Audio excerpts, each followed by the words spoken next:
Hello everyone, welcome back to the Bike Rider Pro. Today we're taking a look at the new Bajaj Pulsar 220F, one of the most iconic sports bikes that has won the hearts of millions of riders. The latest version brings a familiar design with modern updates and improved features. Design and styling. The new Pulsar 220F continues its legendary semi-fair design with a sporty front look, sharp graphics and aerodynamic bodywork. The bike looks aggressive and premium, making it stand out on city roads and highways alike. Engine and performance. Powering the Pulsar 220F is a reliable 220cc fuel-injected engine that delivers strong performance and smooth acceleration. The engine is tuned for both daily commuting and long-distance touring, offering a perfect balance of power and efficiency. Features.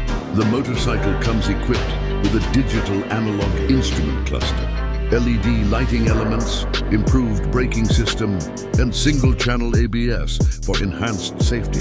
The comfortable riding position makes it suitable for long rides. Ride and comfort. The suspension setup provides a smooth riding experience on rough roads. The well-cushioned seat and upright handlebars ensure rider comfort during extended journeys. Price and competition. With its powerful engine, sporty design, and trusted Pulsar legacy, the new 220F remains a strong competitor in the performance bike segment and offers excellent value for money. Conclusion? So what do you think about the new Bajaj Pulsar 220F? Is this the perfect sports tourer for you? Let us know in the comments. Don't forget to like, share, and subscribe for more bike updates. Thanks for watching.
Bye.